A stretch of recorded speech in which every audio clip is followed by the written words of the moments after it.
Welcome everyone to episode 55 of the Chris Perish podcast. That is myself. I am Chris Perish, and I am excited to bring to you another episode of the Chris Perish podcast. But first things first, the house cleaning must be done. So I just want to give a shout out to both Turnbuckle Studios, that is actually. My bad.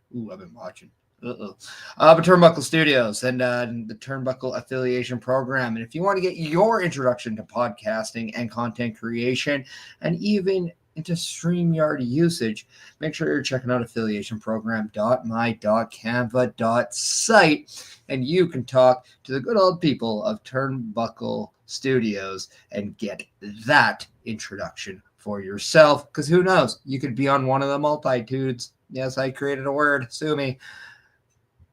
That we will show you later on in our calendar video there. And if you want to go and check out a beercadewhyte, that's right. If you live in the Edmonton area and you want to go to a place and have a good time, you want to go to your establishment of choice that has a little bit of arcade games and a little bit of adult bevies, and you want to make sure you go to beercadewhyte, located at 105 4482nd Avenue. And you also want to check them out on the Facebook, the X, and the Instagram for more information about all their events, as they do so many shows, as well as you can see me for all the major live events, or the PLEs, I must say, for WWE and potentially AEW ones down the road. So yeah, it's going to be a good time. Come say hi. Let's have some fun, but also let's enjoy some pro wrestling, shall we? And then also I want to give a shout out to rogueenergy.com, where if you want to go and get more of a nutritious kind of drink, if you don't want to have one of those Monster energy drinks that, you'll see me drinking once in a while because I need my sugar, and you want to go and be a little bit more careful with your body, go to rogueenergy.com. Use the promo code PERISH at checkout because it'll save you 10%. And the more times you use it, the more times Rogue Energy will give me an email saying, hey, you're bringing in some people. How about we make you affiliate? We give you more of a percentage. And I'd be like, done. And that's how we can go there. First, and then second off, we want to just shout out our good old friends, Chris Best at CBRS Entertainment, saying howdy, Mr. Perish. And then Bobby Stats, Bobby Benito, saying good afternoon, and howdy, everyone. And I want to shout out to everyone watching on the Instagram Live. Your comments will not be shown on the StreamYard thing, but please do so anyway. I am keeping tabs on that. And then thank you to everyone watching on the X account as well. What an event we've had in the last week of pro wrestling, people. Where should we get started? I think it's pretty obvious. Saturday night's main event. You have to start there, right? We saw history. We saw returns. We saw a little bit of the old school.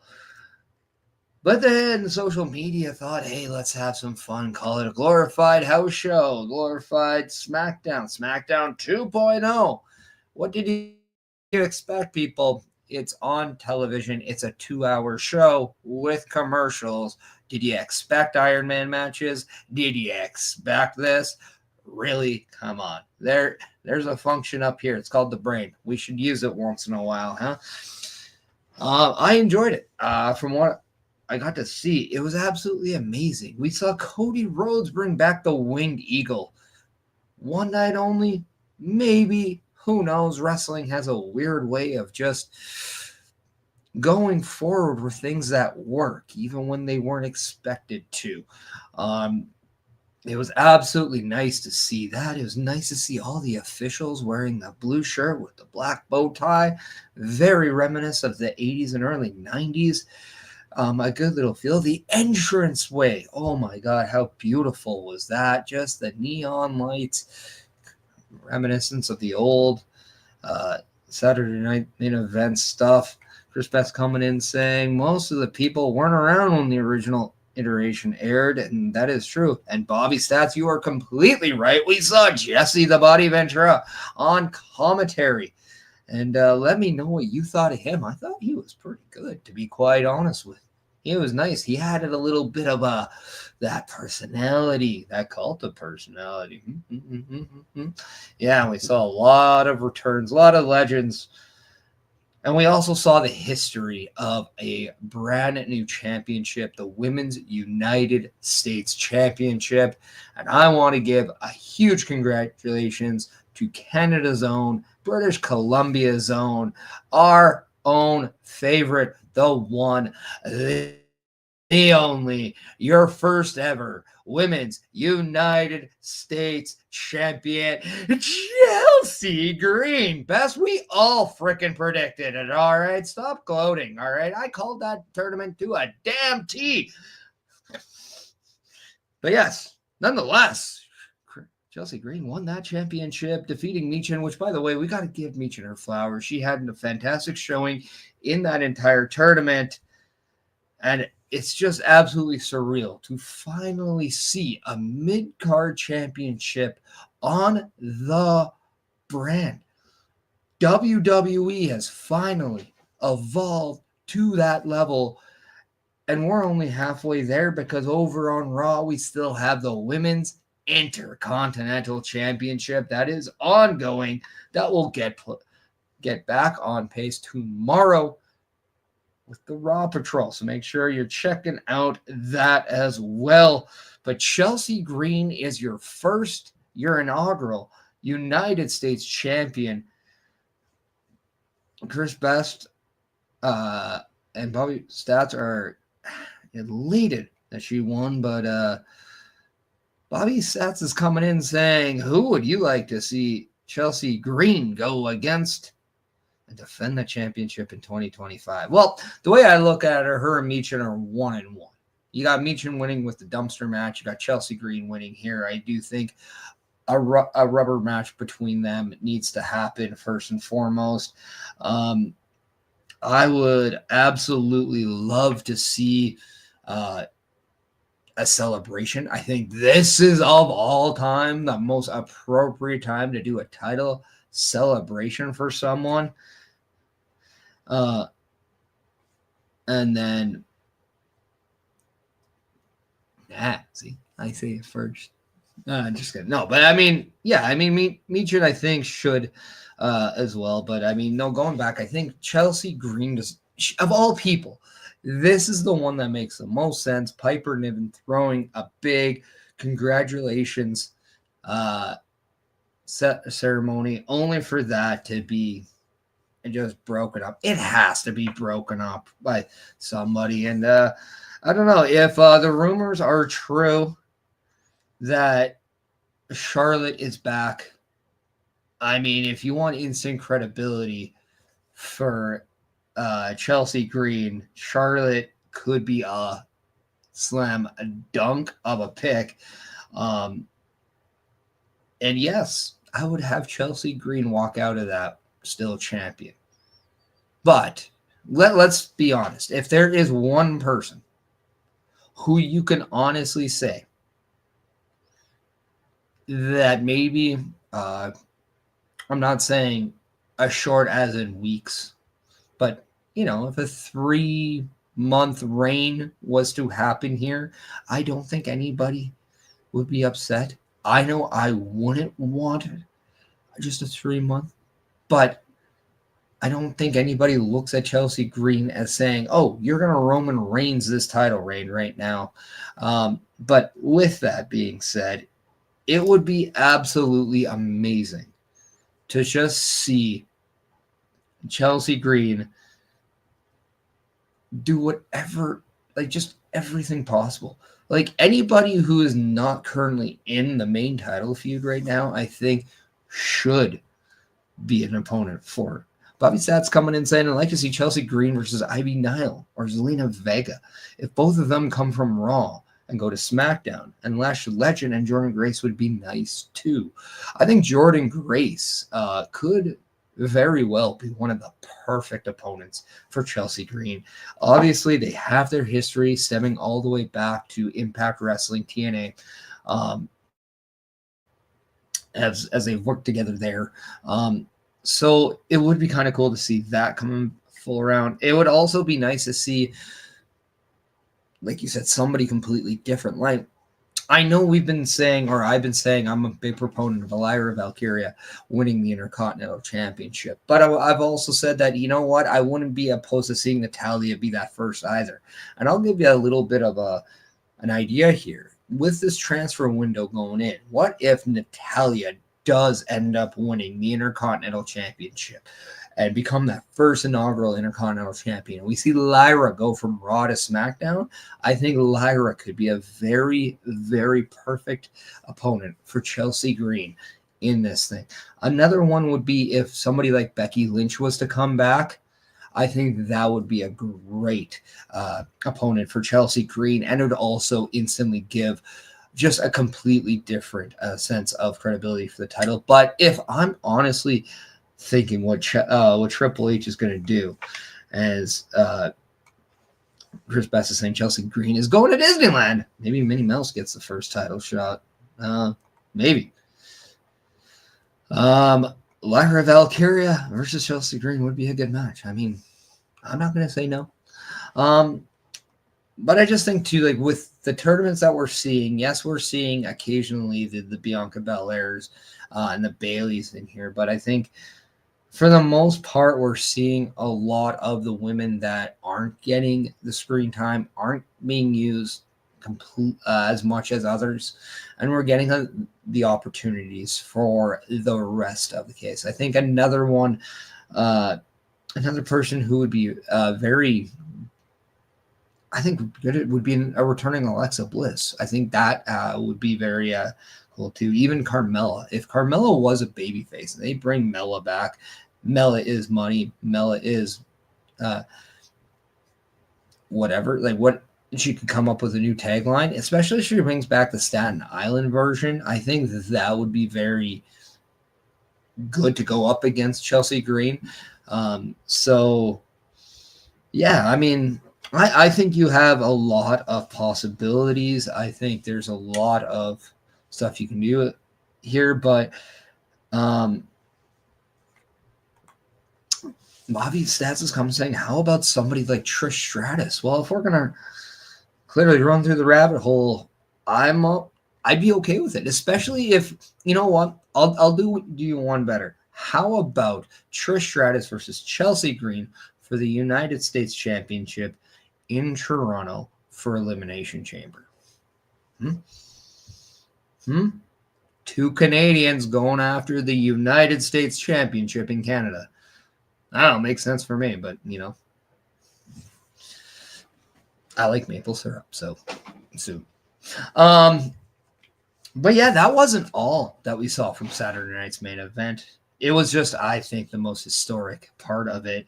And I'm still absolutely mind blown that we have a women's United States champion. But we also saw Liv Morgan retain her championship successfully against Io Sky, as after that match, she was met by Rhea Ripley, because I'm not going to say I dislike the walking back Rhea Ripley's music go on, but it's getting a little redundant, a little repetitive for me. I want to see the end of this because I don't want to see it done forever. I don't want to have to get sick of it, but I do need some closure on this now. So please give me one last match, have somebody leave on the trade window, and then let us want this match again because we haven't seen it in a while. But don't beat the horse here. Let's understand that the time is now to finish this off. It's almost been the full year, actually maybe even a little bit more. So let's just have that, shall we? Let me know your guys' thoughts. I thought the match was awesome. Liv took a knee, a bad knee. She got clogged. Io knows how to throw those knees. And boy, dude, she connect. So hopefully Liv Morgan is okay. Hopefully she is seeing straight this morning. Hopefully she only sees one Dom and not double Dom. So yeah, that was a hell of a knee strike she took. Bobby Sass coming in saying, how Liv Morgan go against other girls like Lyra Valkyrie and Kairi Sane after she is done with Rhea Ripley? Yeah, potentially. I mean, I think there's a strong potential possibility that she can be moved to SmackDown. And I wouldn't be opposed to that. I wouldn't be opposed with, I think Liv Morgan will lose the title back to Rhea Ripley. That I think is something that we will see. I think it's going to happen well before the Royal Rumble. I think it could happen on the January 6th episode of Monday Night Raw as they move to Netflix. But I don't hate any of those matches, Bobby. I think it's fresh, and I think it's something to look forward to. I would even be okay if we got Liv Morgan up against a returning Asuka. I think that would be cool. But yeah, I think there's just so many more possibilities we can have. And when we run a program this long, sometimes we kind of don't get those other options, right? So, but I really don't hate those options, Bobby. I really don't, because it's fresh and I'm totally for it. Drew McIntyre started off the show and defeated Sami Zayn. I don't think this was a surprise here. It definitely looks like Drew McIntyre is up for another push, another run of some sort. And I do think he is going to be that guy who is going to be looked at as the most dominant force in the Royal Rumble match. I think we're getting to that trajectory for him. He is definitely back to that. I'm taking over this right now, as he was right before the pandemic. He was the hottest guy in the WWE then, and I think he's slowly getting there again, but on the heel side of things. So I think I'm very intrigued with what he's doing. He's trying to take out all the members that align themselves with Roman Reigns. Obviously, he's probably not going to go after Punk again. I think we've concluded with that one. But now he's targeting guys like Sami Zayn. He's targeting guys like Jey Uso. Now Jimmy Uso, as we saw on SmackDown. So that'll be very intriguing. I do think Drew McIntyre versus Roman Reigns is going to be a match that we are going to get again at some point, and I'm all for that because, again, it's different. So it's going to be very interesting. Bobby, I was just about to get to this. Could we see Roman Reigns versus Drew McIntyre at the Royal Rumble? I kind of want them to be 1 and 2 in the Rumble. I think this would be absolutely lit if Drew McIntyre and Roman Reigns started the Royal Rumble match. How crazy would it be if we got Drew McIntyre at 1 and then the OTC at number 2? Yeah, for the one time where Roman Reigns isn't the 1, right? He is the 2. Sorry, just kind of thought that was funny when I said it out loud. But yeah, and this is what I'm very excited for. I think this is going to be a very very studded Rumble, in the sense of star power is going to be huge. And Bobby coming in. Imagine if Drew McIntyre faced or eliminated Roman Reigns. That could happen. Sadly, I just usually, when I see kind of like big stars being eliminated in the Rumble by somebody else, it tends to lead to a match at WrestleMania, and I just don't think that is where they're going with Roman Reigns. So I don't know if that's actually going to happen, but again, that would be a moment, and I would be fine with that. I don't think Roman Reigns is going to win the 2025 Royal Rumble, so somebody has to eliminate him. And I don't want it to be anybody from Solo's bloodline. I want it to be somebody away from it. So this is definitely a possibility. but I also don't see Drew McIntyre versus Roman Reigns at WrestleMania 41. So if you can have that without a WrestleMania match, I think you're onto something, Bobby. I really do.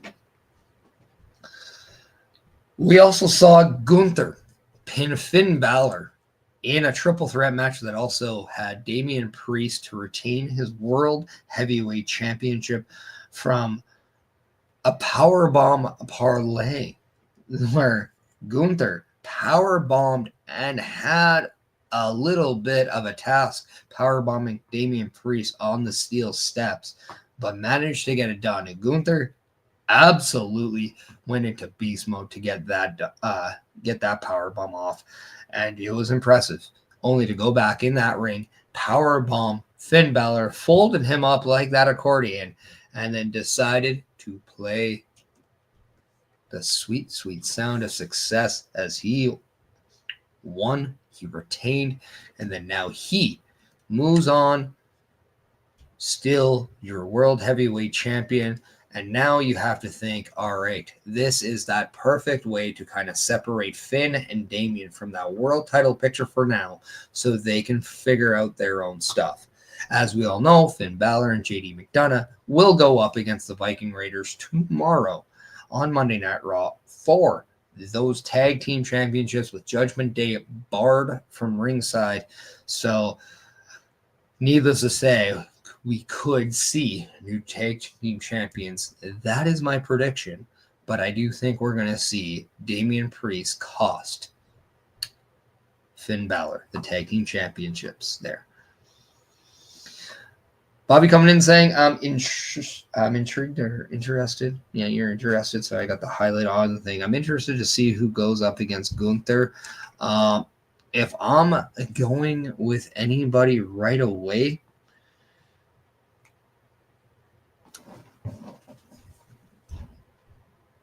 and I'm trying to do process of elimination, we know it's not going to be Seth Rollins. We know it's not going to be CM Punk, as they are most likely going to face off against each other at the January 6th episode of Monday Night Raw on Netflix. With the transfer window, I'm wondering if we could see somebody coming over from SmackDown to throw that challenge down. And if that's a possibility, I would be intrigued if we see something completely different there. But I'm also not 100% sure yet. This would be a great spot to have Ilya Dragunov. I'm not going to lie. I would love to have that, but obviously that is not an option right now. Bobby, I'm going to throw this back to you. Who would you like to see? Because right now it seems like we're in a little bit of a holding pattern, but at the same time, there has to be someone, right? He says, how about Kevin Owens? And I just don't know if him and Cody Rhodes are finished yet. And then you would have two heels going up against each other. I wonder, and I really wonder if this is the time you pull the trigger and you bring in Bill Goldberg and you do Bill Goldberg versus Gunther at the Royal Rumble, and that could be Bill Goldberg's final match.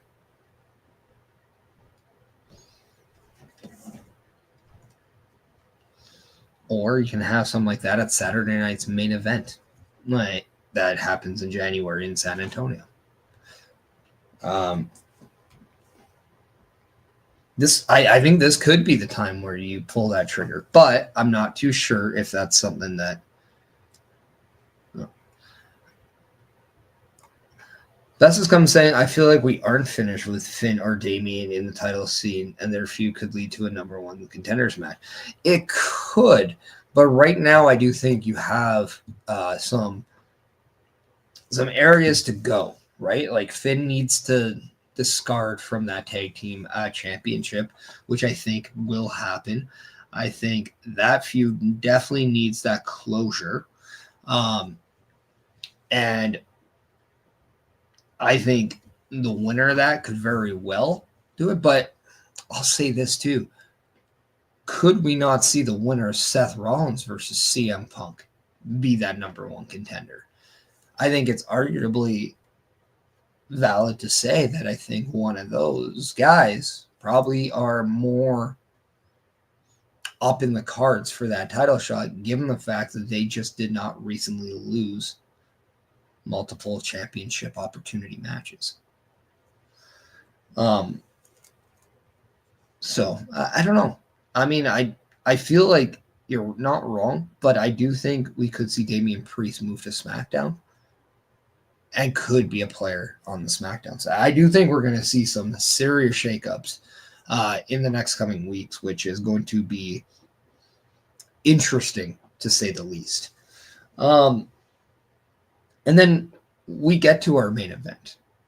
Cody Rhodes donning that Winged Eagle title, which looked beautiful, going up against Kevin Owens in your main event. And let me know if anybody else thought it was a little weird that Charles Robinson held the Winged Eagle title. That was a little weird. I mean, it was awesome to see. It just felt wrong to me. But before we get there, Chris Best coming and saying, that is, let's not forget that before Punk left, he did challenge Gunther. Yeah, but so did McIntyre.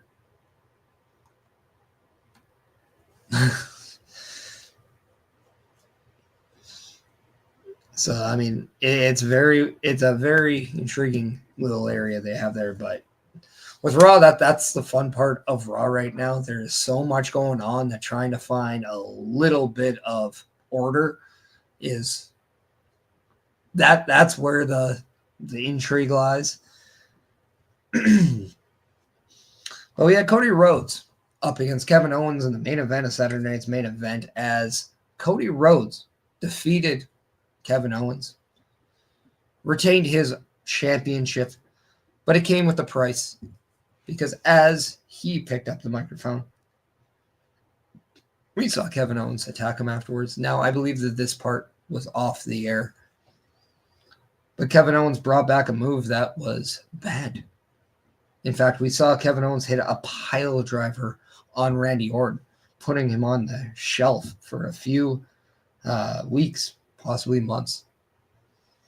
But the package pile driver, that one Kevin Steen made famous in the Ring of Honor scene and the independent scene, the Kevin Owens never adopted when he came to the WWE, simply because it was not a legal move. Brought it back at Saturday night's main event, as Cody Rhodes was taken off in a stretcher. Both Triple H and Nick Aldis weren't happy with Kevin Owens. In fact, we saw a little bit of confrontation with Triple H and Kevin Owens, as Kevin Owens tried to leave the arena with his championship before getting met with Triple H in the aisleway, who threw his hand down as the title fell to the ground, and we saw a little bit of tension between Kevin Owens and the game Triple H. I am very intrigued with what this is going to be like. Where is this going? Simply because I think this is probably one of the most intriguing Kevin Owens we've ever seen. It's almost like a hybrid of his NXT run and his prize fighter run, mixed with a little bit more of that old school Randy Orton, which is ironic because he has that I don't care about your safety, because in my eyes, I'm just fighting for what I believe is right. But he's willing to do it at the most insane way, right? So it kind of reminds me of like all three of those kind of put together. So let me know what you guys thought of Saturday night's main event in a nutshell.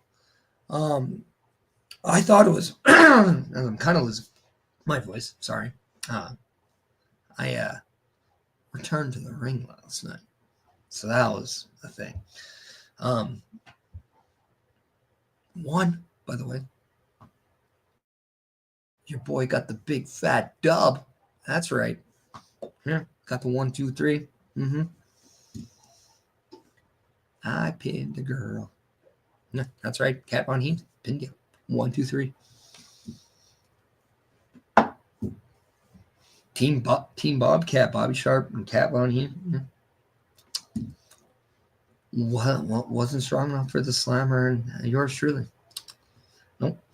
But yeah, no. Let me know your thoughts on Saturday night's main event. As I thought it was good. I thought it was really good.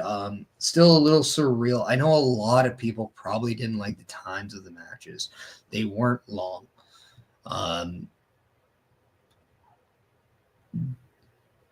So what? It was a fun show. It was an entertaining show. It had a lot of the old school in it. For an audience like pro wrestling fans who love their nostalgic act, blows my mind with how much negativity came on social media after that show. Because that show just absolutely dunked you in a nostalgic pool. And it was like insane. The red, white, and blue robes. Again, the referees, man. Like, how do you not enjoy those blue shirts with the black bow ties? I love them. Saw the Winged Eagle. Come on, the Winged Eagle, people. And guess what? Look at it. When you looked at it, look at the logo on the top. That wasn't a refurbished block WWE logo.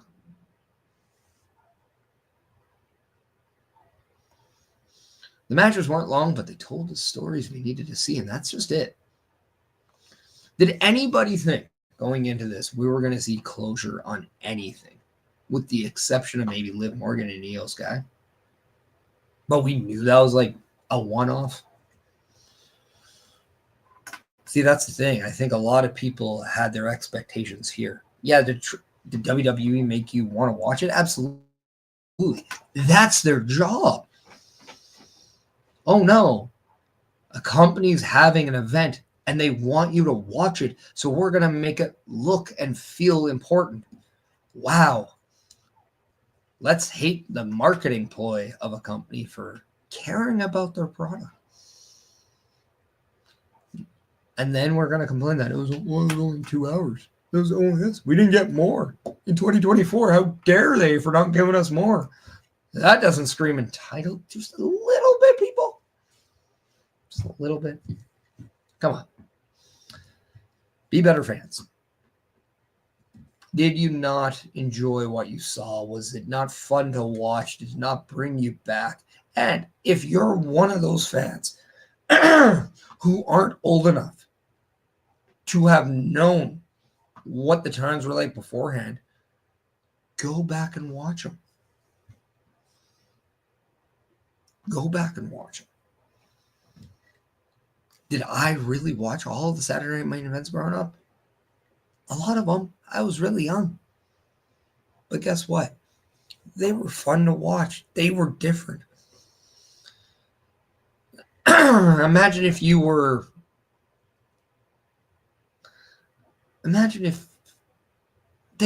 just look at this. The NFL has Thursday nights, Sunday games, Monday games, right? And sometimes for playoffs, they'll have Saturday. Well, WWE, they have Thursday, they have Monday, they have Friday. Sometimes their shows are usually on Sundays and then Saturdays. And then this time, they had a television show once in a while on a Saturday. Nobody claims that the Thursday nights or the Monday games or even some of the Saturday games are the best. We just saw one of the worst Thursday night games that I've seen in a while. But guess what? It was football. And if you're a fan of just football, you'll watch it. Now, would you may have wanted more? Sure. But at the end of the day, you know that you're going to get more. Because Raw and SmackDown are going to 3 hours in the new year. We're going to get 2 nights of SummerSlam moving forward. We're going to get 2 nights of WrestleMania. We're more or less going to be looking at 2 nights of Royal Rumble in the future. We saw a new championship be unveiled. We saw a first champion be crowned. We saw history being made. We saw nostalgia come back. And we saw all the feuds that we care about escalate just a little bit more. They gave us the pay-per-view quality matches for free, just like this show did. And that's just the thing is, it was special. It was special, but it was that perfect blend of that old school with the modern day. And I think that is something to take note on, because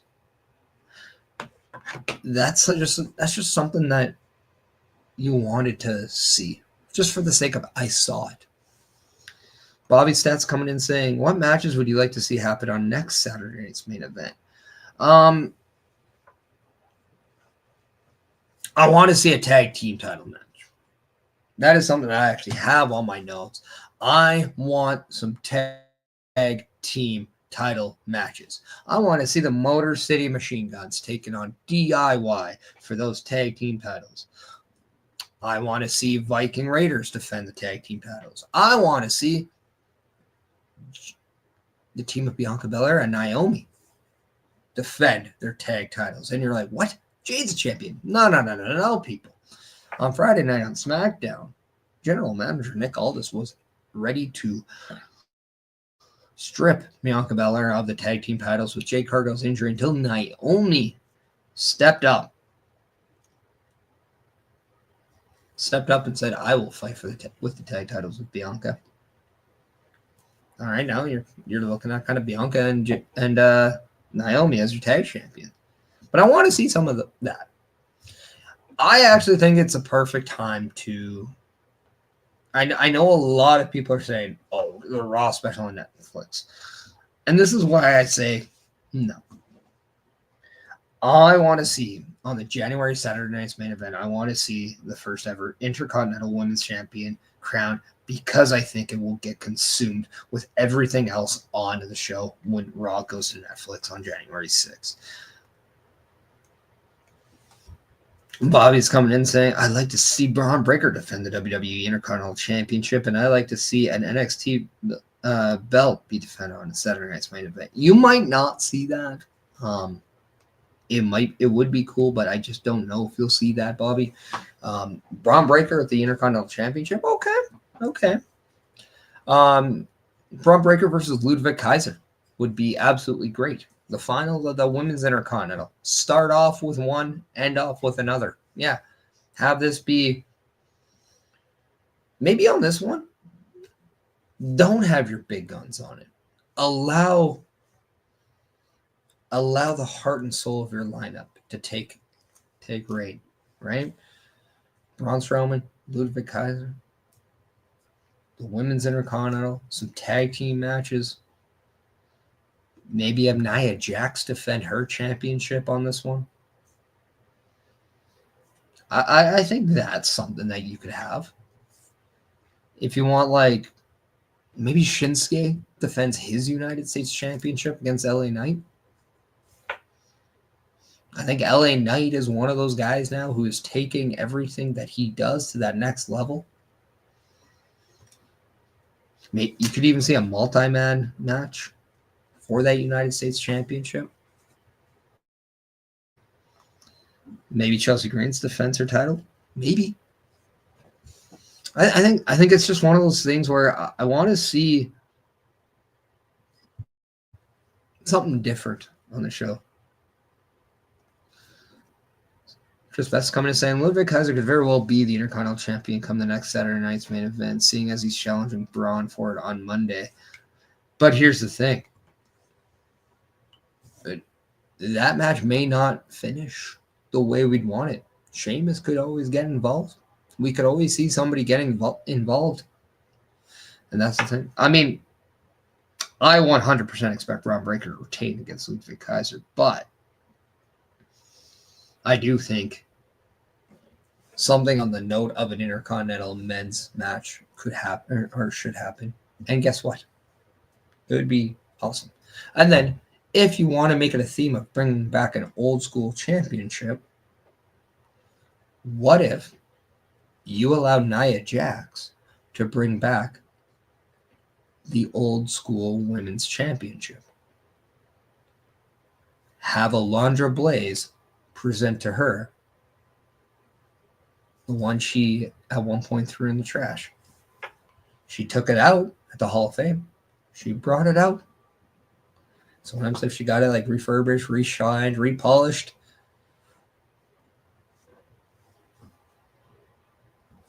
there you go now. You do something a little bit different that way. I don't know. What would you guys think? I just think it'd be really nice to do something completely different from what you did on the first one, or obviously on this one that we just saw. It'd be nice to see kind of something different. This is a good time now to play our calendar. As I mentioned earlier, all the beautiful programming that you could see if you hit the Turnbuckle affiliation program and got involved.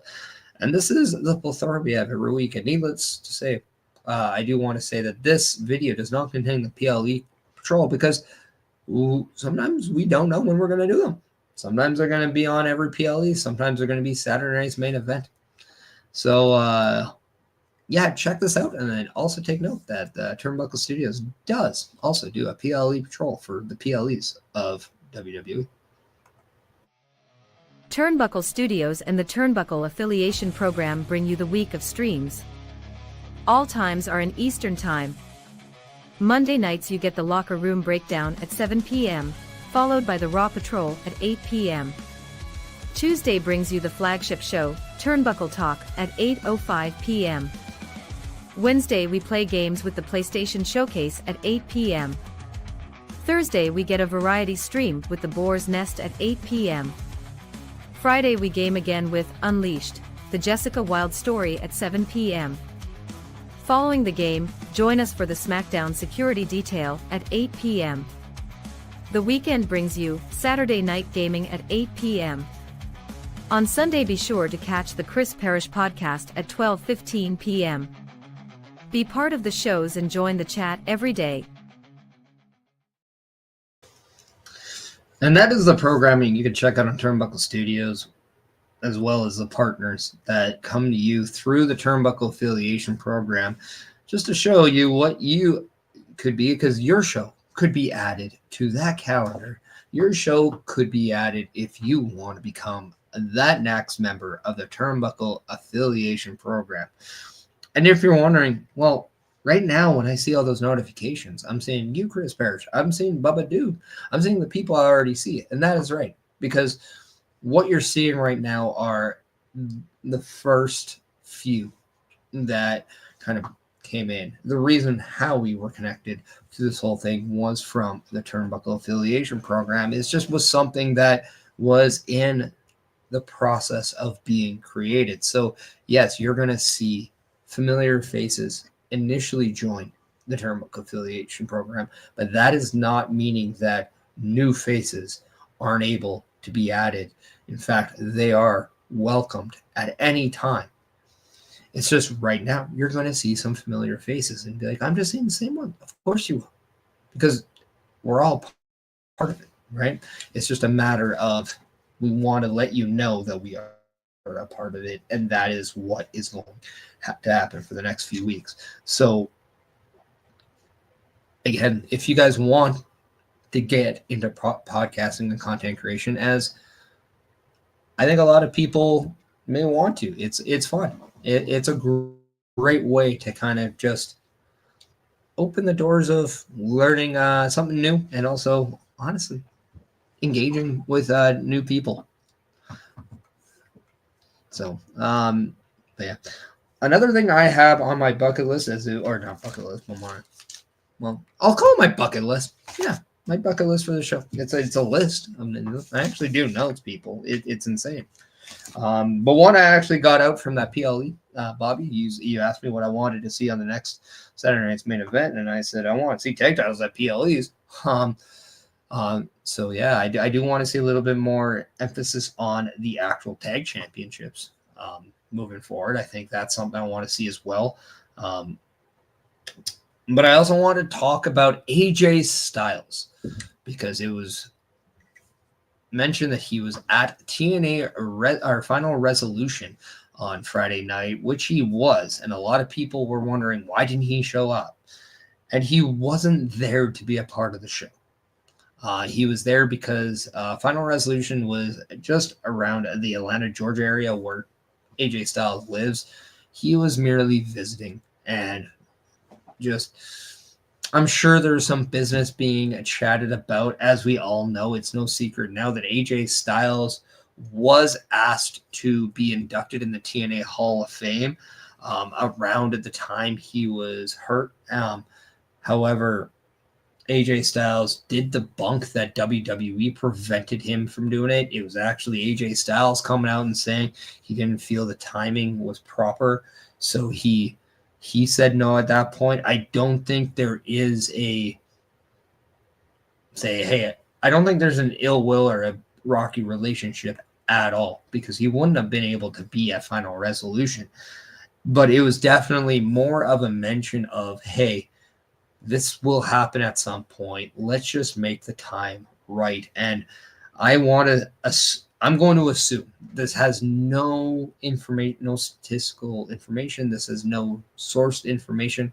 But in my opinion, I do believe that he was there to not only visit friends, but also potentially set up an appearance down the road for this as well. I do believe that both parties want to do this. And I do think most parties will do it at some point.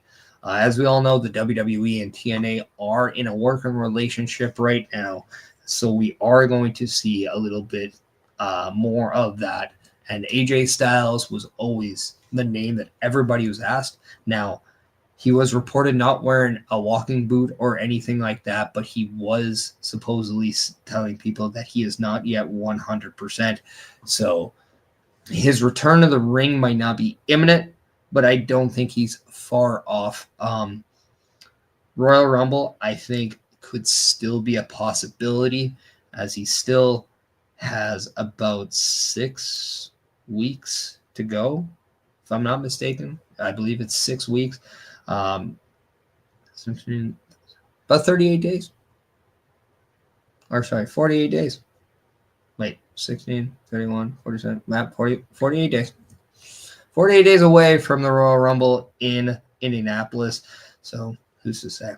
Bobby, I'll get to a couple of your comments here. You really enjoyed Jesse the Body Ventura on commentary last night. I did too. It was just different. It brought that vibe of old school. And then you also saying your guess is that maybe they could talk about AJ Styles doing a match in TNA. That is very much a possibility. Who would you want to see AJ Styles in a match with? I do think that a great match and a great opportunity could be somebody of an Eric Young if you want to go nostalgia. If you want to go something different, Josh Alexander. I know a lot of people. I think Chris Bass is like Joe Hendry. That's another option. But wait till he and Nick Nemeth have their match for the TNA World title at Genesis, as Joe Hendry did become the number one contender to Nick Nemeth's title as he defeated AJ Francis at Final Resolution. Also in Final Resolution, we saw the return of Tessa Blanchard, and that's a controversial topic at hand as she attacked Jordynne Grace, as they are now set to face off against one another at Genesis. A lot of people are talking about it. Now we will wait to see if he'll appear. Joe Andrew, if you want to come on the Chris Perish podcast and chat, you are more than welcome, my friend. You are more than welcome. So, yeah, I'll say your name. Now it's on you, man. If you don't appear, I mean, just, what the deuce, man? What the deuce? But yeah, no, Final Resolution, if you haven't got a chance to see it, make sure you can check it out. If, like a subscription to TNA Plus is not that expensive. It really isn't.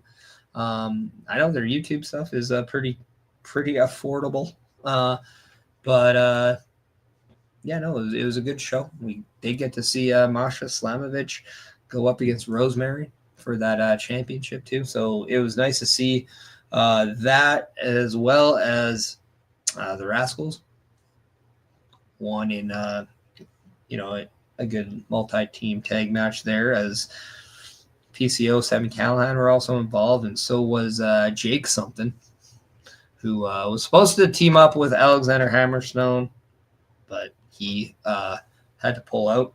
So Jake something just went solo.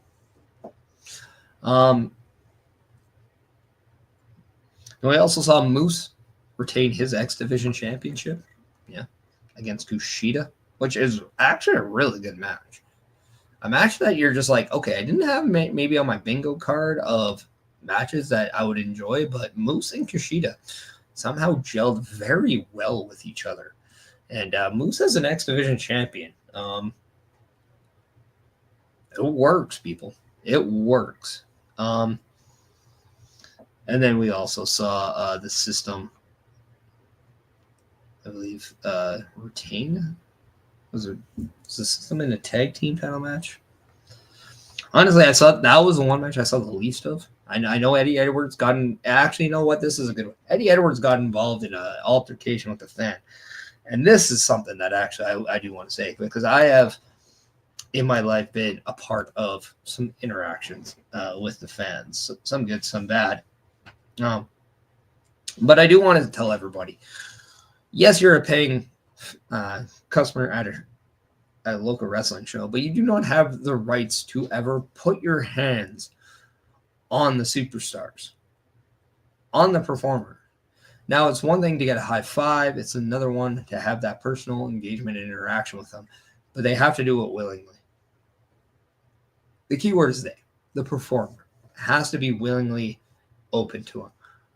You do not slap them. You do not pat them on the back. Just don't do that. Control yourself. Be respectful.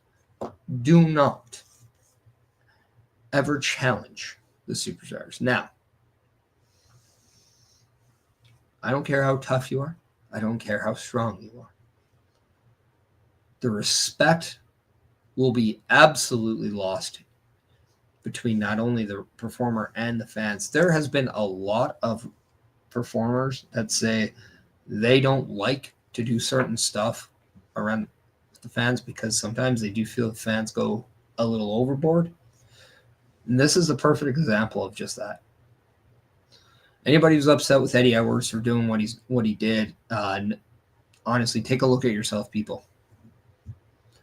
You just don't do what that fan does. If the fan wants to get involved with it, what do you expect the wrestler's going to do? What do you expect the performer's going to do? To me, it's no different from when a fan runs on the football field, whether he wants a streak or he just wants a rundown, and if a football player tackles him or just hits him, the football player's not going to get in trouble. Unless he package power drives you, then maybe he will, but no. It's just common courtesy, common respect. And it much comes down to just know your place. You're a fan. Have fun. Say what you want. Be respectful. Don't be ignorant. But, enjoy yourself. But, keep your hands to yourself.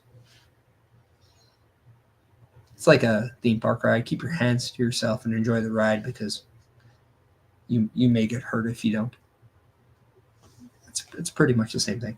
Bobby coming in saying, I'm interested to see who goes up against Moose next. How about Jake something? I'm starting to like Jake something. I really am. Maybe it's the name. I don't know. But yeah, no, I'm starting to he's kind of somebody I'm starting to kind of like watch now. So I'd like to see Jake do something with Moose. But yeah, let me know in the chat what you guys think, as we're hitting that 1 hour mark, and I'm gonna honestly say that is probably gonna do it for episode 55 of the Chris Perish podcast. I do want to let everybody know that either I'm gonna think episode 57. So today is the 15th. So the 29th of December, episode 57, I will do my version of the year-end awards. So let me know what you guys think. If you want to respond in any messages, or whether it's DMs, whether it's comments on videos, if you want to comment on Spotify videos, because every episode does get uploaded onto Spotify. So if you can, make sure you check out the Chris Perish podcast live on Spotify, or not live on Spotify, but just on Spotify. Rate it 5 stars, please. I'd appreciate that a lot. But then also let me know what you guys think not only the categories are, but also who should win some awards, maybe. Obviously, I will more or less give my opinion on them, but you know, we could be swayed here. Bobby coming in saying, I'd like to see Leon Slater go again. Smooth. Yeah, that would be new. That would be new. You know me, I will always have an open door policy for something that's different and fresh and new. So, yeah. So, yeah, episode 57, December 29th, we are going to do a year-end awards special on the Chris Perish podcast. So, yeah, let me know. Let me know what you guys think. For the meantime, I do want to let everybody know, please, if you can, go and support my platforms. You can check me out on my link tree over at Chris Perish. If you're watching on the Facebook, please like the video. Please share it. Please subscribe to the page. If you're on the YouTube, subscribe to the channel. Hit the notification buttons to allow yourself the opportunity that when I go live, you're the first to know. If I'm on Twitch and you're on Twitch, hit me up, send a follow. I'll follow you back. And if you're on the X or Instagram, please follow me, support me. I appreciate it. It helps the channel. It helps everything. All I want to do is, succeed and grow and do this, but I also know I need help from every single one of you. And right now, I can't say how much I appreciate you guys more than me. And I hope in this time, as we near to the holidays, near to Christmas Day, whether or not you celebrate Christmas, whether or not you celebrate another holiday, I just hope you have a happy holidays, as we are just a few weeks away. So be safe with all that. Don't stress out. I hope to God you don't stress out. As it is football Sunday, I do say go Saints. But in the meantime, I will say be happy, be healthy, be you. Because at the end of the day, you matter. Thank you.